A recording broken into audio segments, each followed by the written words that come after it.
আর মাত্র একদিন পরে ত্রয়োদশ জাতীয় সংসদ নির্বাচন। সেই সংসদ নির্বাচনকে কেন্দ্র করেই ইতিমধ্যেই শিল্পনগরী গাজীপুর ছাড়তে শুরু করেছে মানুষ।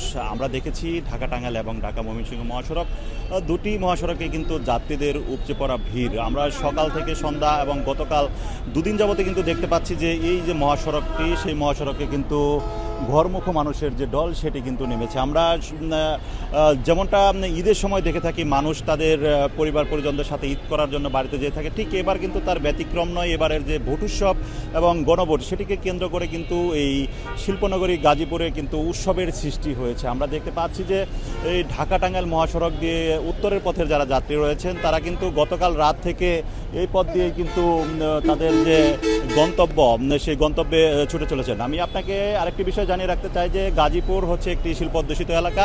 এখানে কিন্তু অনেক ভাসমান ভোটার রয়েছে যারা এখানে বাসা ভাড়া নিয়ে এখানে বসবাস করেন এবং বিভিন্ন কলকারখানায় চাকরি করে থাকেন, এবং সেই কলকারখানার 4 দিন সরকারি প্রজ্ঞাপনে 4 দিন ছুটি হওয়ার পর থেকেই কিন্তু মানুষের ঢল কিন্তু রাস্তায় নামে। সেই ঢলকে সামাল দিতে কিন্তু যারা পুলিশ সদস্য রয়েছেন, আইন শৃঙ্খলা বাহিনীর সদস্য রয়েছেন, তারা কিন্তু হিমশিম খাচ্ছেন। আমার আইন শৃঙ্খলা বাহিনী জানিয়েছেন যেমনটা, তাদের যে সদস্যরা রয়েছেন তাদের কিন্তু অধিকাংশ সদস্য বিভিন্ন এলাকায় নির্বাচনী ডিউটিতে থাকার কারণে মূলত এই যানজটের সৃষ্টি হয়েছে।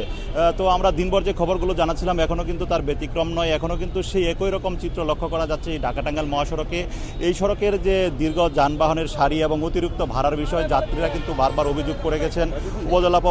উপজেলা প্রশাসন থেকে বিভিন্ন সময় বিভিন্ন আশ্বাস দিলেও তারা কিন্তু তেমন কোনো ব্যবস্থা নেয়নি বলে যাত্রীরা অভিযোগ করেছেন। তাছাড়াও এই যে রাস্তার চিত্র, সেটি কখন শেষ হবে এটি কিন্তু বলা বাহুল্য। এখনও পর্যন্ত কিন্তু যে যানবাহনের যে লম্বা দীর্ঘ সারি, সেটি কিন্তু বলবৎ রয়েছে এই ঢাকা টাঙ্গাইল মহাসড়কে। তো এই ছিল আমার কাছ থেকে গাজীপুরের মহাসড়কের সর্বশেষ খবর।